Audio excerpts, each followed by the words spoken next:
For hundreds of years, people from all walks of life have reported sightings of a large hairy animal walking on 2 feet. The scientific community has dismissed these sightings as hoaxes, hallucinations, or misidentified bears. But is there another option? Is it possible that there is an ape, the largest of the great apes, unrecognized and unclassified by modern science, roaming the forest of North America? Please join us as we seek the answer to this compelling question. You have arrived at the intersection of myth and science, of fact and folklore. You have arrived at Bigfoot Crossing.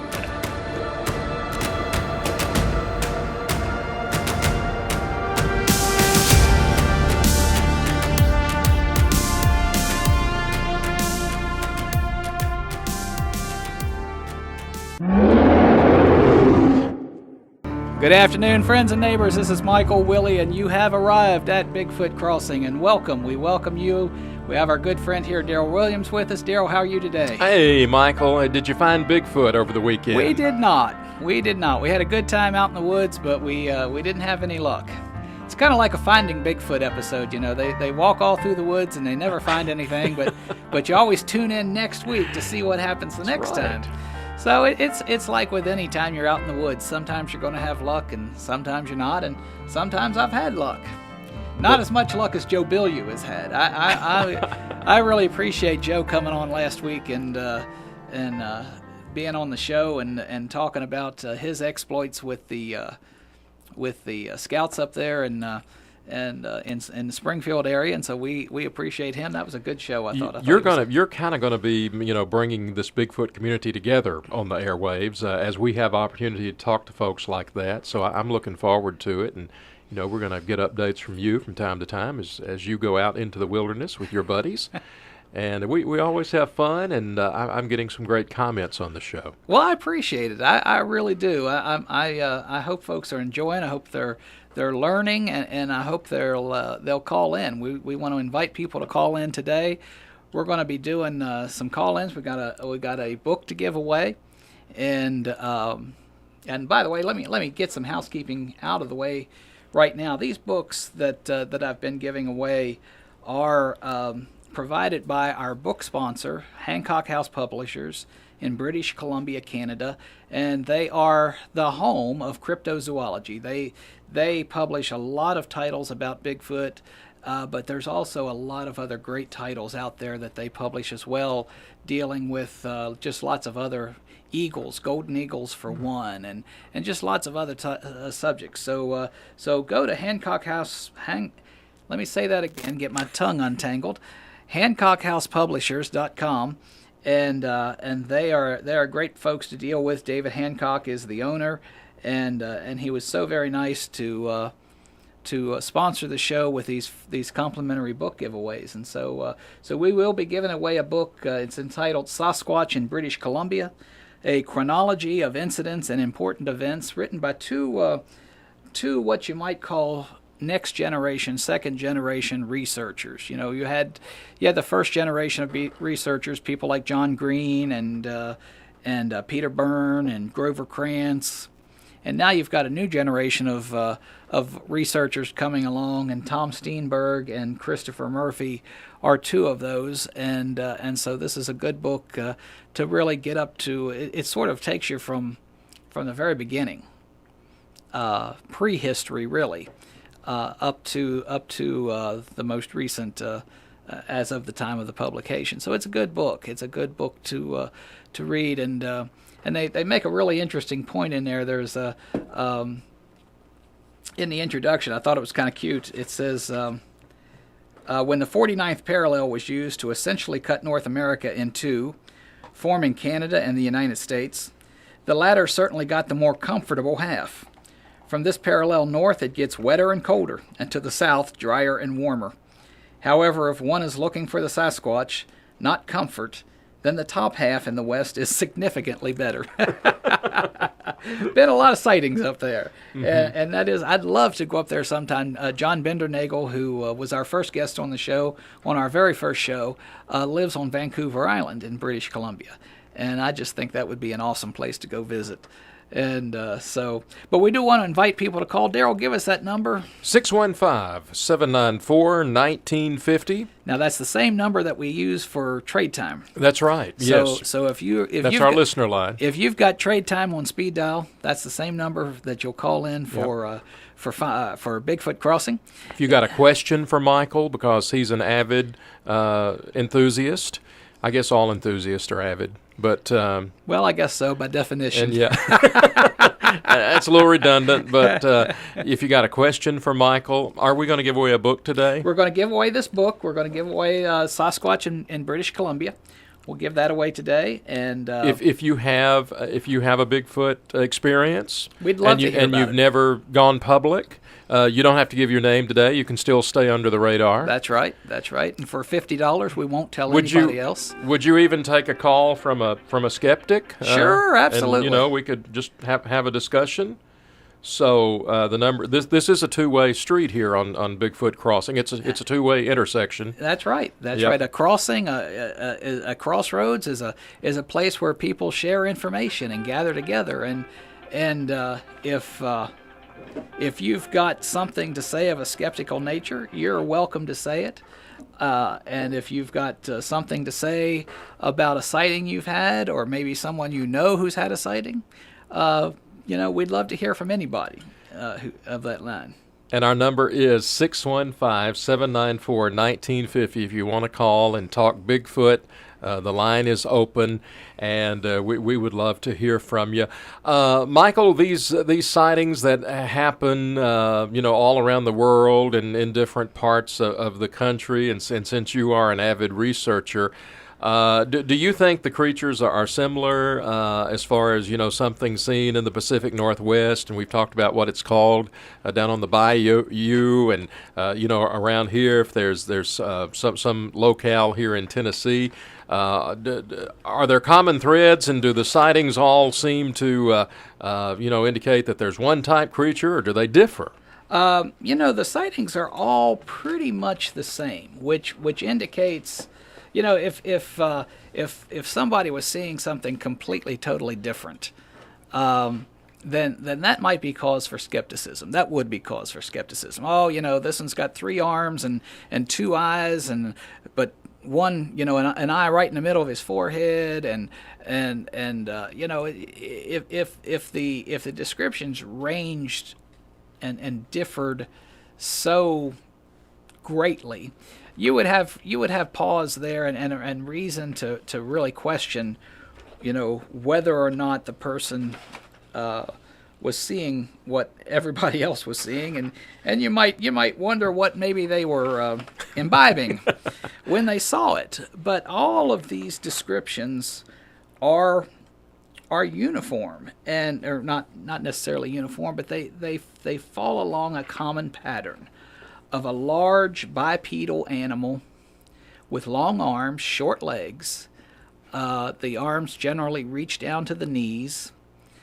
Hairy, covered with hair everywhere except the face, and the face is generally dark. Deep set eyes with a ridge over the eyes, and frankly stinky. If you get close enough to smell one, apparently it is I think this one guy described it one time as the worst skunk you ever smelled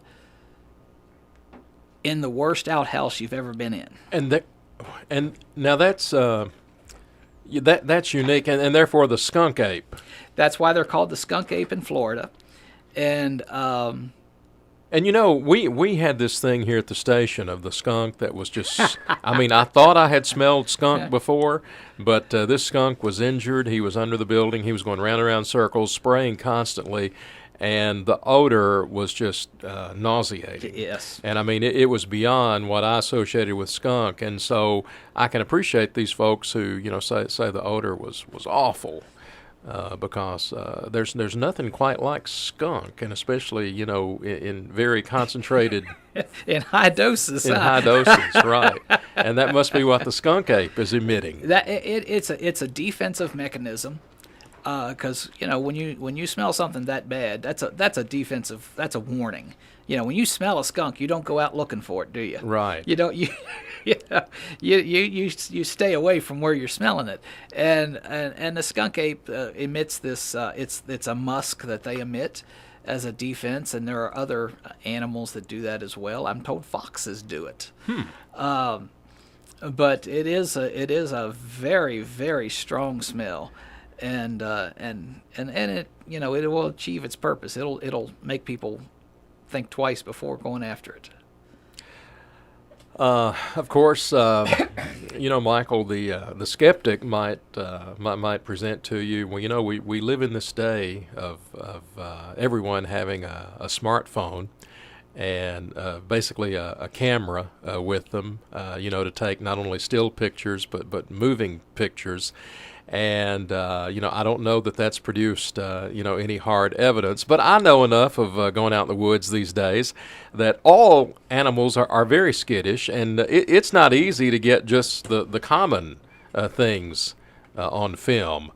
Because they usually know we're coming before we know they're there. And that's exactly right. And that's the problem is, and that's why when I go out bigfooting, I don't actively hunt. I mean, we'll hike some trails and do things like that. But I just tend to try to set up a camp, cook some food, get some good smells going, make a lot of interesting noise so that we might draw the interest of something. Because if you're out actively hunting something, and deer hunters can attest to this, because you see deer, you see hundreds of deer until it's deer season, and then they all seem to vanish somewhere. So it does make a difference, and they know you're in the woods, and so it's better to act upon their curiosity than it is to actively hunt one and make him feel hunted.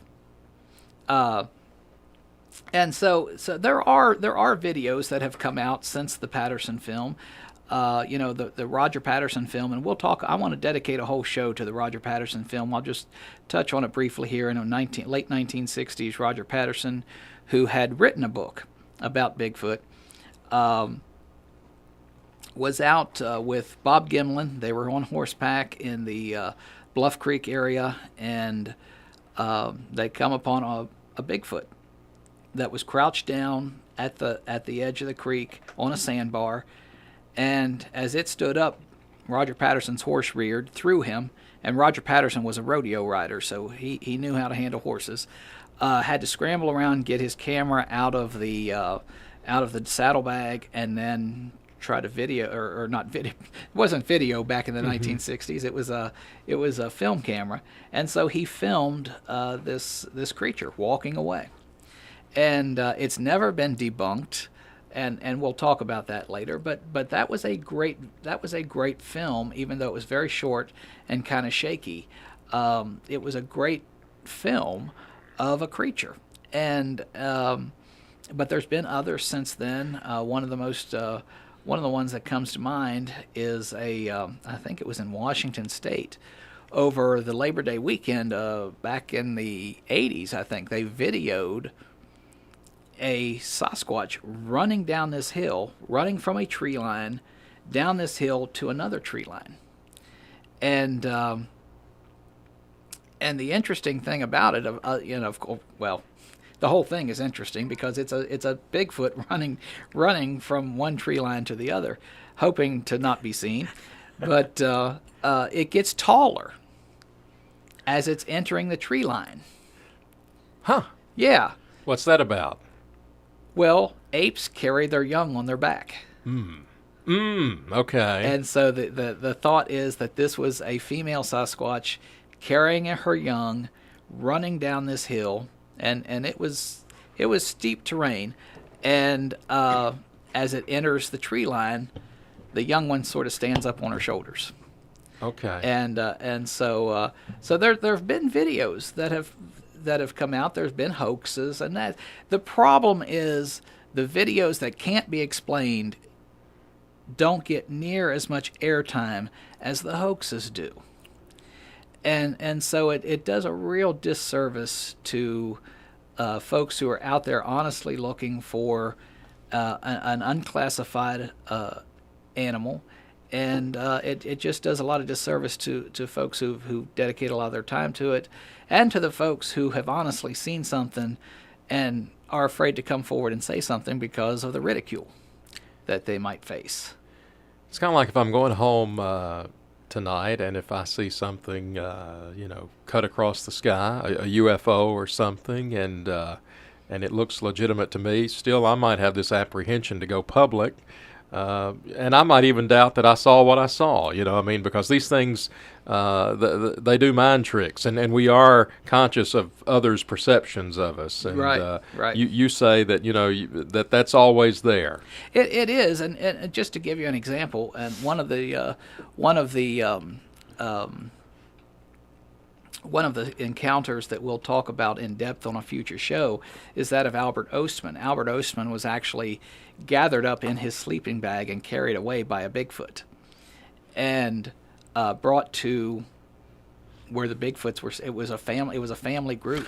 Wow. And he was carried in, dropped down, and he was held there. He couldn't get away. He was there for a couple of days, and was able to give incredible descriptions of what he saw and how they acted and how they behaved, but didn't talk about it for a long time because people made fun of him when he first told people, "Oh yeah, you were drinking too much, you were doing this, you were doing that," and so there is always that social pressure to not say anything because you don't want to be made fun of. You don't want to be seen as a quack. And I know there are people in Tennessee who have seen Bigfoot and have not said anything for that very reason. And so that's one of the real reasons I started this show, is to give people a place where they can come and talk and know they're not going to be made fun of.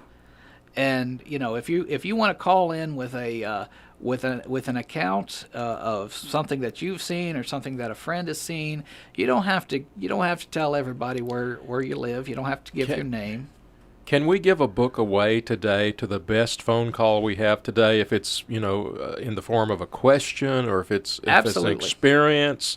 Just and we invite folks to call, and we may have a what's the book, Michael? It's called Sasquatch in British Columbia: A Chronology of Incidents and Important Events by Christopher Murphy in association with Thomas Steenberg. And again, those are two fairly important second-generation researchers, and so it really starts with prehistory.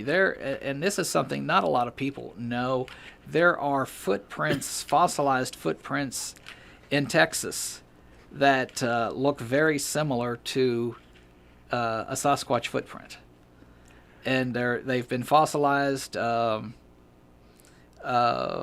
trying to find it here. I was just looking at it this morning in the book, and I can't find it. Here it is, Glen Rose, Texas. It's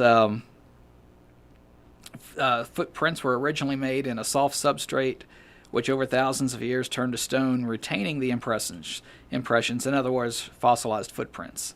And that's what really gets you excited. Tracks and footprints. Tracks and footprints. If you've just heard a strange vocalization, I'd love to hear about it. Or if you saw tracks somewhere, you were out hiking, I'd love to hear about that. But yeah, we'll give this book away. We'll take our callers, and we'll give this book away to our most interesting caller. Again, this is made available courtesy of Hancock House Publishers. And our number is 615-794-1950. So you Bigfoot fans, get on the horn and talk to Michael and share with him today. Michael, I assume even in families, you have believers and you have non-believers. Oh, absolutely. Absolutely. There are people in my family that, just think I'm crazy, but, I'm not going to mention any names, but And I'm not going to say, we might have a non-believer in the studio today. I'm not going to say that. But give us I'm getting a look from Olivia. You're getting the look. That's right. I'm getting. That's right. Olivia, her enthusiasm is about horses. That's right. Not Bigfoot. That's right. But she did go Bigfooting with us Friday night. Oh, good. And so we had a good time. And but yes, we've got a lame horse that we're worried about, and we're going to get him taken care of. Charlie Brown. He's the Charlie Browniest horse there is. That's why I tell her, of all the horses, he's the Charlie Browniest. Olivia, was the Bigfoot excursion fun? She's over there. It was interesting. Yeah. Well, you got to be out in the woods and. Yeah, that was fun. It was my first time camping, not in a backyard. Okay, so a real wilderness experience. Yeah. Well, good deal. Well, y'all give Michael a call, 615-794-1950. We're trying to build up this show, and I've already had some nice comments, and I've had some folks ask me. They said, hey, "Could you get me a copy of the book?" And well, the best way for me to do that is for you to call today, 615-794-1950. Don't be shy, because we know this is, the subject matter is a little unusual, and folks may be a little reserved about, I guess, coming out of the closet, so to speak. Yeah, I guess that's a good way of describing it. If you don't want to come on the air, you can always you can mail in a sighting report to Bigfoot Crossing at P.O. Box 682-581. And that's Franklin, and the zip code is 37068. Of course, we'd love to hear from you here on the show. We'd love to give this great book away today.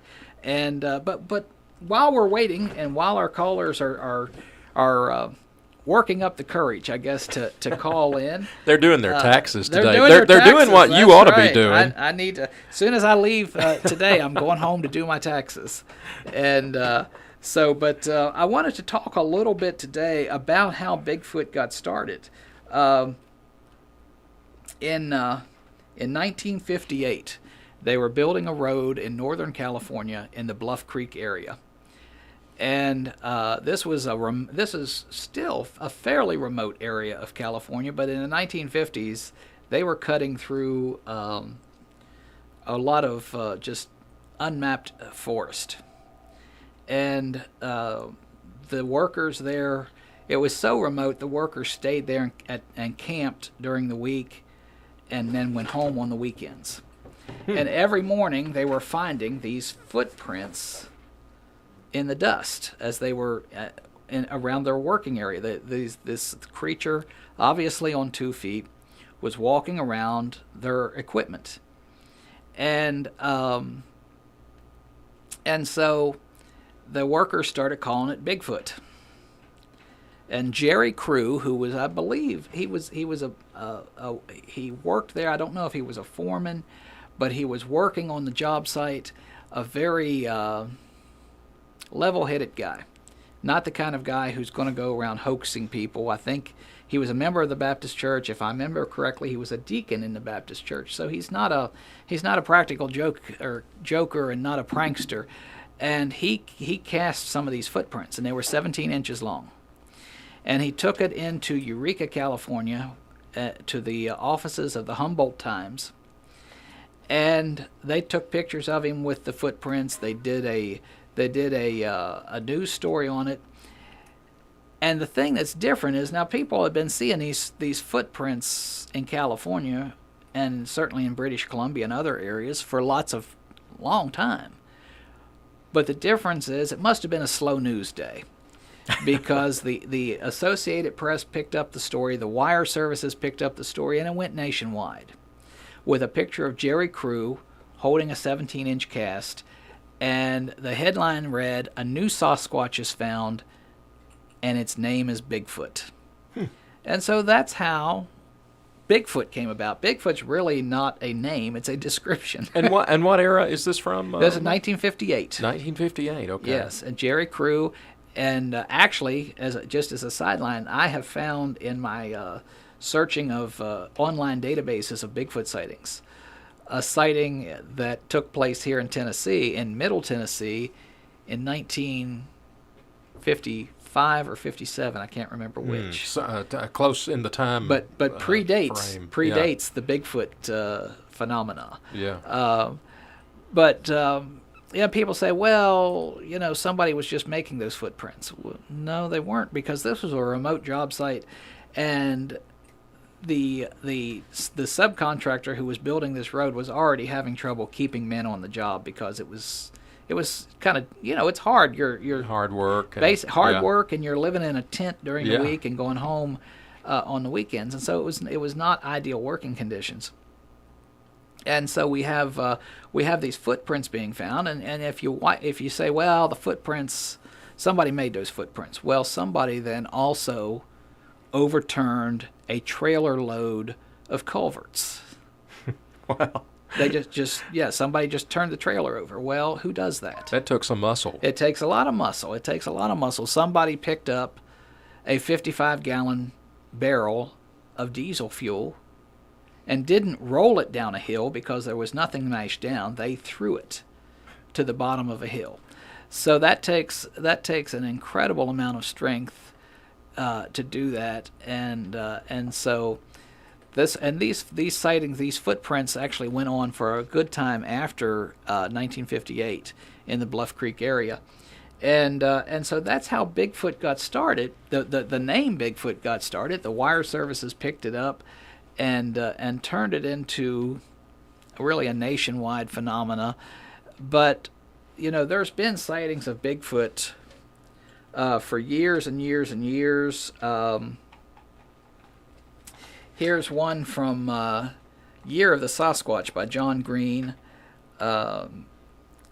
This guy wrote into, I guess he wrote to the editor of True Magazine. My grandfather prospected for gold in the 1850s.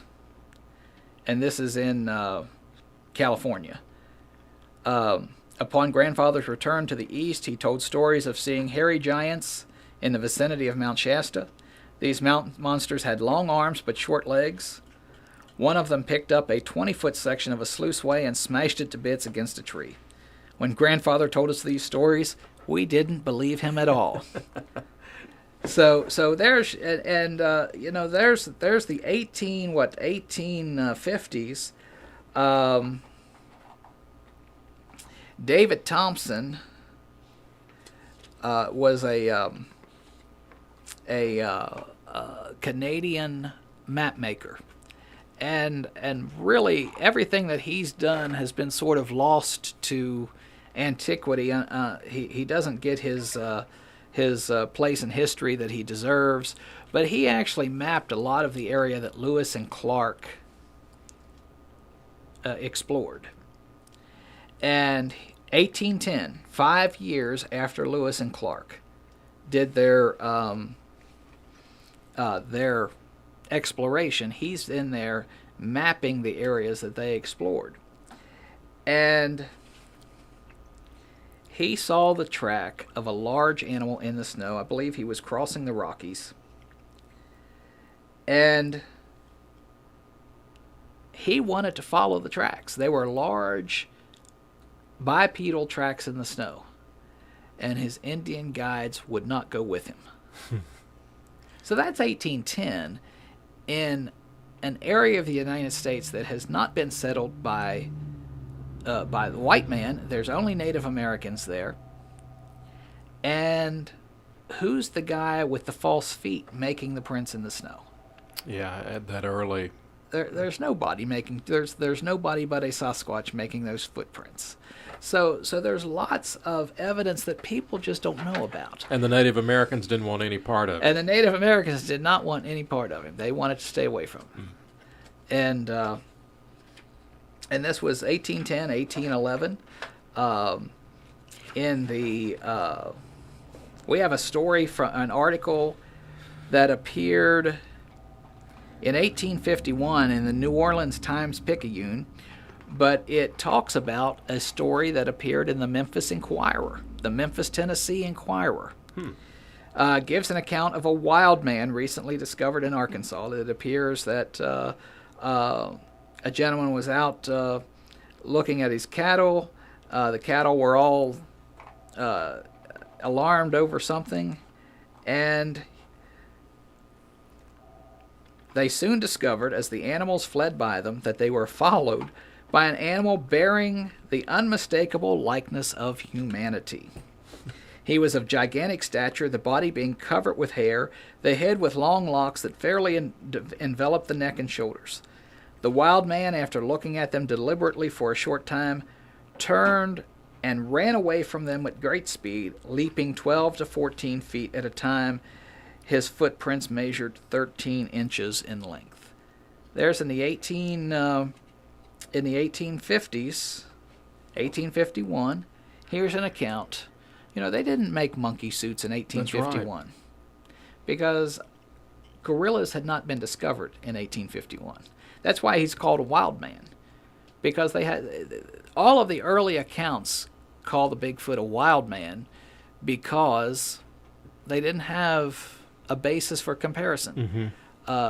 Gorillas had not yet been discovered, and so most folks who saw a Bigfoot said, well, this is some hermit that has just gone totally wild in the woods, and he's a human being, but he's grown all of this hair, and he's gone wild, and he's a wild man. Is a Bigfoot. Yeah.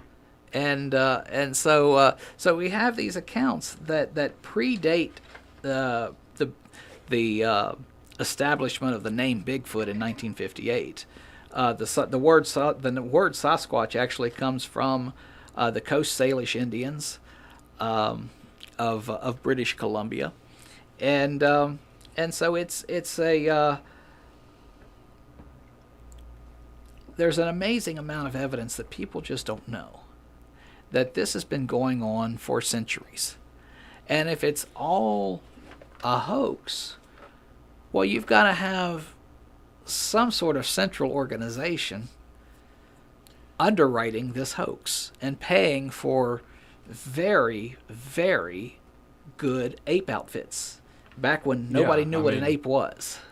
In these times, there could not have been any extravagant hoaxes like exactly. that. Yeah, exactly. So there's a lot of evidence that folks just don't really understand that's out there. A lot of history that gets overlooked, and a lot of sightings that were reported in the news, and they were reported seriously, and they were taken seriously. Our number is 615-794-1950. And Michael, while I get this, I'm going to let you talk a little bit about Kangen Water, because that's our official sponsor. That is, and thank you for that, Daryl. And I do want to encourage people to go to www.thinkbeforeyouDrink.us. Kangen Water is, and the good folks at Think Before You Drink are sponsoring our show. And so I encourage you to look at their website, to think about your health, because this is the healthiest, best tasting water that you could drink. And I drink it. I had a gallon of it with me when I went out Bigfooting Friday night, and it's the only water I try to drink. I try to drink it all the time, try to have it with me all the time. And it is alkaline, it is antioxidant, and it is... Hold on, I'm sorry. It's alkaline and it's antioxidant, and it is amazingly healthy water. Daryl, what do we got? Michael, I think you have a caller at Bigfoot Crossing today on our phone line. Okay. And caller, go ahead. You're on the air with Michael Willie at Bigfoot Crossing. Hello, this is Dawa, and I was listening to your radio. But would you tell me the difference between a Yeti and a Bigfoot? Oh, the difference between a Yeti and a Bigfoot. Well, that's an interesting question, and that's one that's been looked at in some of the books. Tell me your name again. I'm sorry. I'm Dawa from Nepal. From Nepal? Yep. And what was your first name? Dawa, D-A-W-A. Dower. Okay. Dawa. Wow. Okay. Well, as I understand it, the differences between a Yeti and a Sasquatch, they're both bipedal. They're both hair covered. They're both reclusive. But it appears that the Yeti may be a little smaller, which may be a result of living up in the high mountains like that, and perhaps a little bit more aggressive from what I've heard, and from what the Sherpas have said. Yes, that's what we believe in, and I've never heard of a Bigfoot, and it was very nice that I was listening to your radio, and yeah, it kept me interesting. Yeah. And did you say you're calling from Nepal? No, I'm right now here in Nashville, but you're from Nepal. Well, that's fascinating. That's fascinating. Do you know of any folks, in friends or family back in Nepal that have had any Yeti encounters? We don't have any more left. That's what we believe in. We say that we used to have them long time ago, and that was in the 50s, 60s. We believe that one of the Yeti's hand was smuggled to England. Right. Because they wanted to study about it. And that happened before Everest was climbed. That was in the 50s, 1950s. And we believe that we still have a scalp, a Yeti scalp, in Nepal. Right, I've seen that. I've seen pictures of the Yeti scalp. Yeah. I was just trying. When did Edmund Hillary ascend? Yeah, there's an article that says it was smuggled to England, and they didn't send the original one back, but they sent a human. Oh, they said it was human? Is that what you're saying? Caller, are you with us?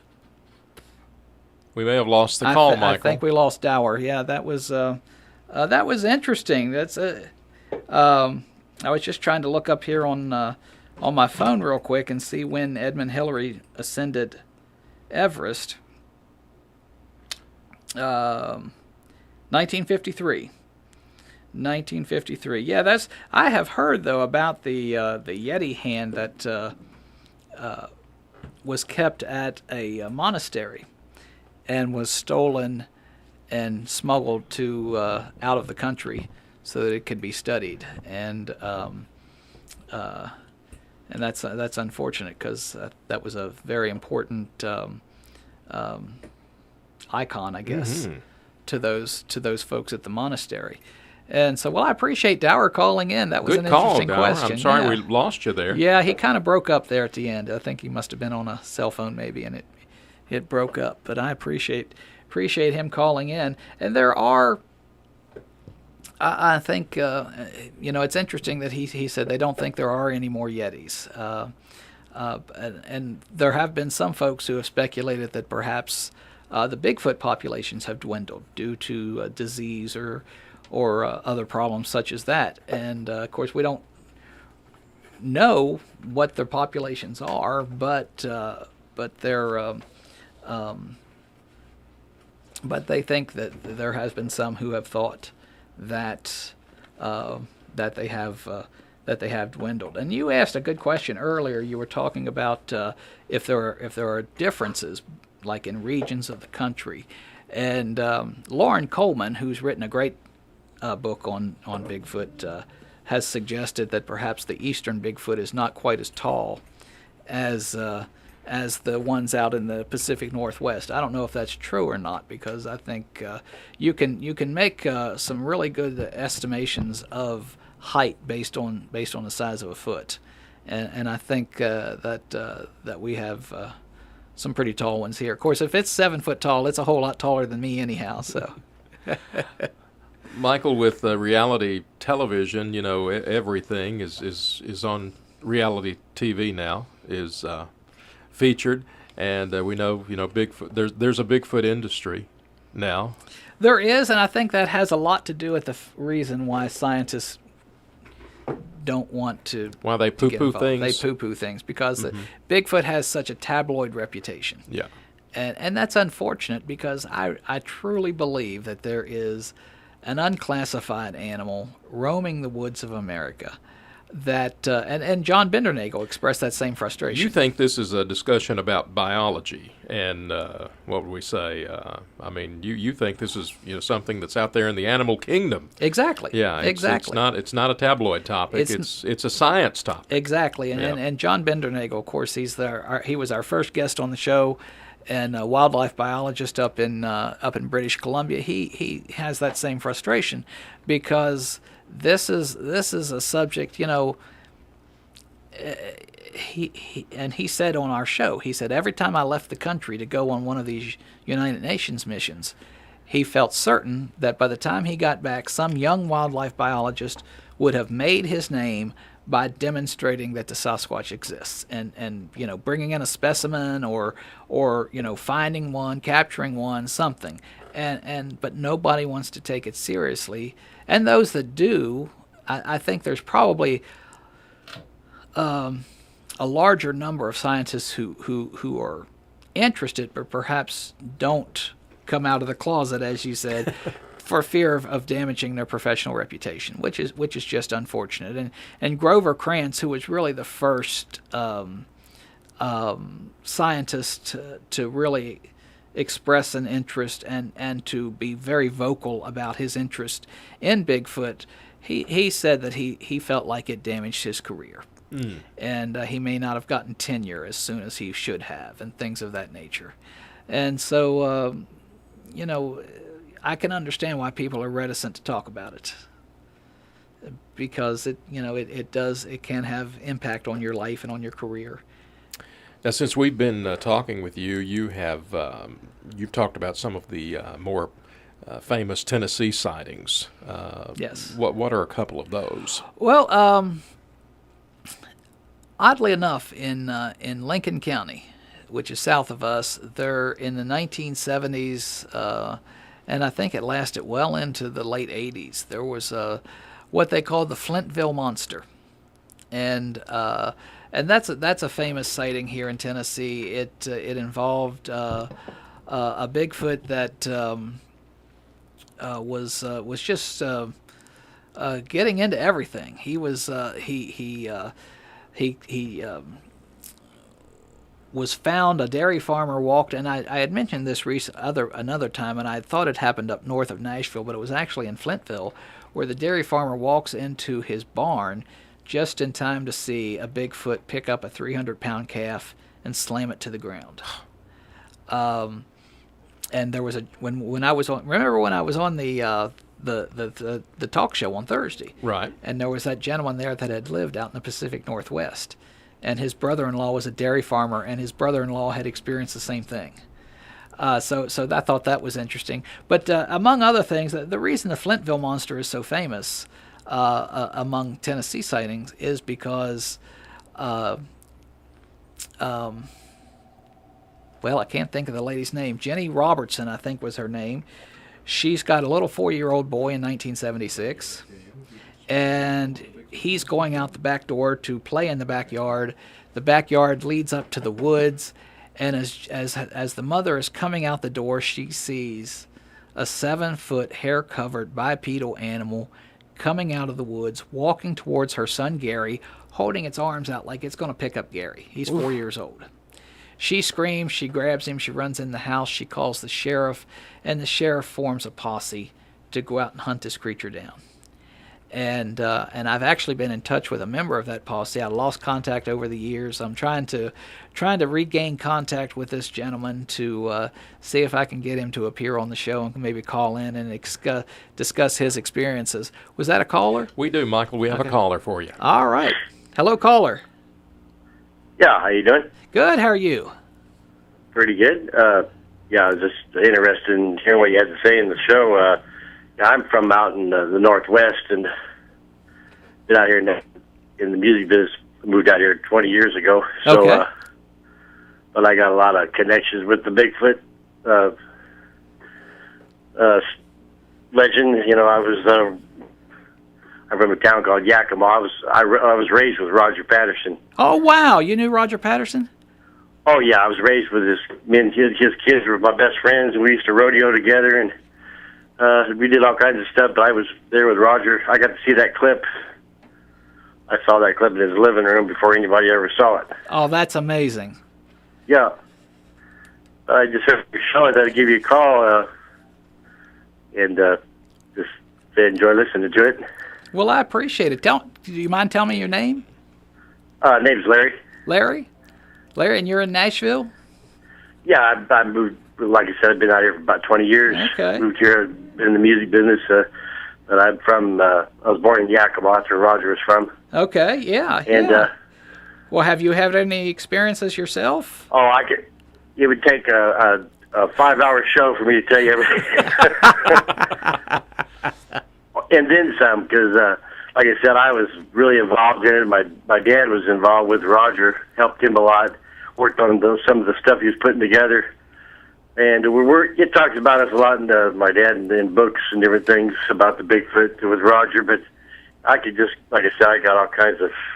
Matter of fact, I've got a reel-to-reel, just an audio reel-to-reel right here of interviews of Roger interviewing people about seeing Bigfoot, which I need to transfer that over and get it on a DVD, or excuse me, on a CD.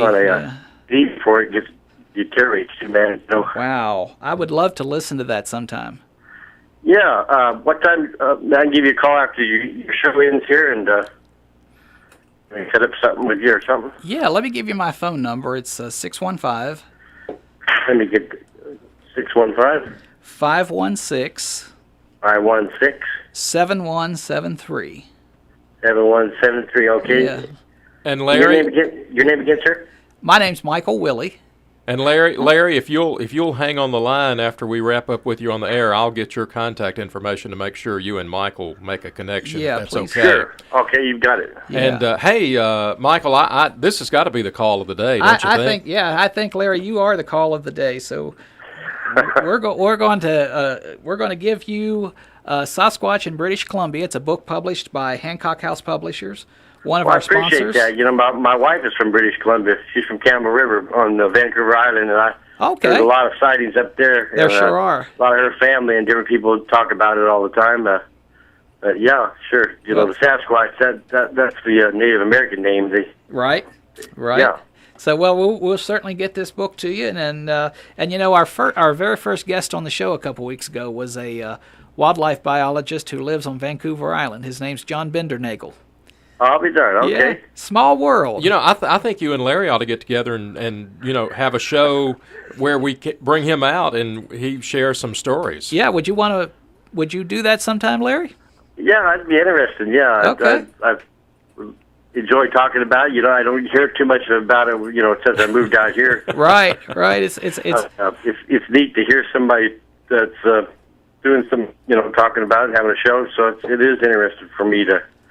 It's kind of sparked my interest again, you know. Well, good. I've talked to a lot of people about it down in Music Row when I had a little studio down there, and I got a lot of people giving me bad time, but you know, yeah. it was a lot of fun. You know, I had a lot of fun telling people about the stories I had, you know, and things that went on. But wow, it's something I enjoy talking about. I get really fired up when I start talking about it. You finally found a kindred spirit here, Larry. Okay. Yeah. Right, well, will you hang on the line, and I'm going to get your contact information, and okay, this was a great call. Yes, Larry, thank you so appreciate much for calling in, and Daryl will get your contact information, and we'll get in touch with you, and we'll get together. You got it. Okay, right. Thank you. Thank you, Larry. And Michael, All right, Michael, I'll let you have a few more words for Kangen Water before we leave. Yes, Daryl, thank you very much. I do want to thank our sponsors, Kangen Water. Change your water, change your life, and it really can have life-changing effects. When your body is supposed to be slightly alkaline and it's acidic because of the foods that we drink, the foods that we eat rather, and the sodas that we drink, then it puts your body in a state where it's just not healthy. And what Kangen water does is it helps your body be in a frame where it does what it does best, which is heal itself. The water itself doesn't heal anything, but it helps put your body in that state where it can do what God intended it to do, which is heal itself. And so drink, change your water, change your life. Go to www.thinkbeforeyoudrink.us. And I also want to thank Hancock House Publishers, the home of cryptozoology. They're located in British Columbia, and they are sponsors for our book giveaway, and we appreciate them very much. And they're at HancockHousePublishers.com. And I want to thank our callers. We had 2 great calls today, and we appreciate them calling in. And we appreciate you all listening, and we hope you'll tune in next week and come back here to Bigfoot Crossing and join us next week. Thank you so very much.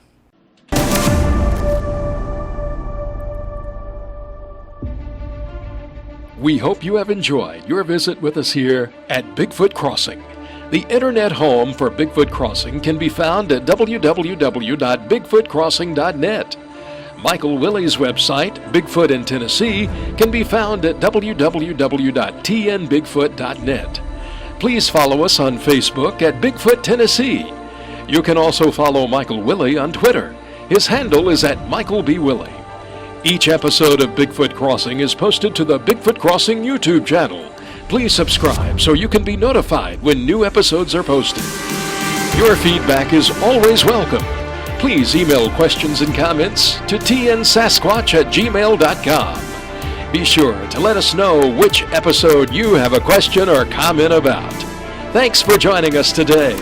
We look forward to seeing you next time right here at Bigfoot Crossing.